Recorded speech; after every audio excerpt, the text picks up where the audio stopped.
नमस्कार प्यारे साथियों, आज की कहानी है आशीर्वाद। मम्मी जी, ये सोफा सेट कितना पुराना हो गया है, इसे बदल देते हैं। रीता ने अपनी सास से कहा, लेकिन उनके कुछ कहने से पहले ही ससुर जी बोल पड़े, क्यों? पुराना हो गया है तो बदल दें। कितनी मेहनत से घर में एक एक सामान जुटाया है, तुम्हें क्या पता? कुछ नहीं बदलेगा, यहाँ जो जैसा है रहने दो। ससुर जी की डांट सुनकर रीता मायूस हो गई और चुपचाप अपने कमरे में चली गई। अनिल जी हमेशा ऐसा ही करते थे। जब भी रीता घर में कुछ बदलाव करना चाहती थी, मना कर देते थे। उनका मानना था कि बहू को थोड़ा सख्ती से रखना चाहिए, वरना मनमानी करने लगेगी। अपनी पत्नी रीमा जी को भी हमेशा यही समझाते थे, क्यों डांटते रहते हैं?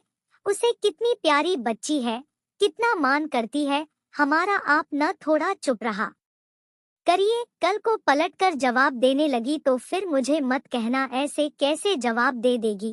इसलिए तो थोड़ा डर बना कर रखता हूँ, अपना तुम्हारी तरह छूट दे दी तो सिर चढ़ जाएगी। फिर देखना कब हमें घर से निकाल देगी, पता भी नहीं चलेगा। फिर रोती रहना, ऐसा कुछ नहीं होगा। हमारी बहू बहुत समझदार है, देख लेना। एक दिन रीमा जी के बार बार समझाने के बाद भी उनके स्वभाव में परिवर्तन नहीं हुआ।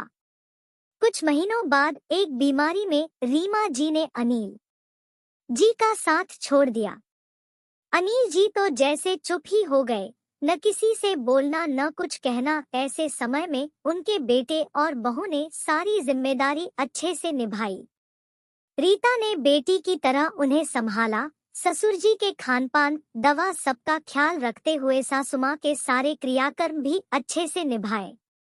13वीं की रस्म के बाद सारे रिश्तेदार चले गए, सिर्फ रीता की बड़ी बहन रीता के पास रुक गई थी।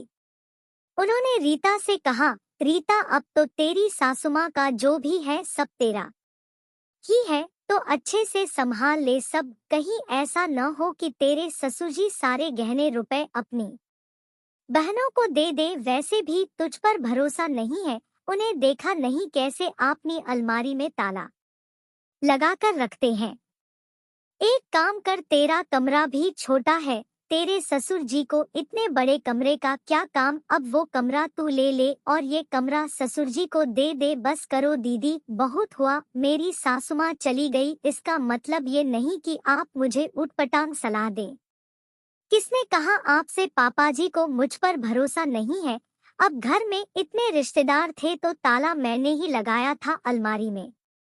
दूसरी बात, गहने रुपए उनकी पत्नी के हैं, वो चाहे जिसे दे, उनकी मर्जी रही। बात कमरे की तो वो कमरा हमेशा से मेरी सासुमां और ससुर जी का था और रहेगा। सासुमां नहीं रही इसका मतलब ये नहीं कि पापा जी को उस कमरे से भी अलग कर दिया जाए। कितनी यादें जुड़ी होंगी उस कमरे से उनकी। मैं उन्हें देने वाली कौन होती हूँ? इस घर के मुखिया है वो। आज के बाद मुझे ऐसी सलाह मत देना, मेरा घर मुझे संभालने दो। तभी ससुर जी पर नजर पड़ी और रीता चुप हो गई। अनिल जी ने कुछ नहीं कहा, बस बहू के सिर पर हाथ रखकर चुपचाप अपने कमरे में चले गए और रीमा जी की तस्वीर के सामने खड़े हो गए। तस्वीर में से मानो रीमा जी मुस्कुराते हुए कह रही थी, देखा मैं न कहती थी। हाँ तुम सही थी रीमा, मैं ही नहीं पहचान पाया हमारी बहू को। जाने कब वो बेटी बन गई, पता ही नहीं चला।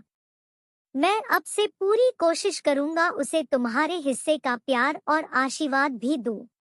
धन्यवाद दोस्तों, मैं आशा करती हूँ कि यह वीडियो आपको पसंद आया है, तो लाइक करें, शेयर करें और चैनल को जरूर सब्सक्राइब करें और बेल आइकन को दबाना ना भूलें दोस्तों।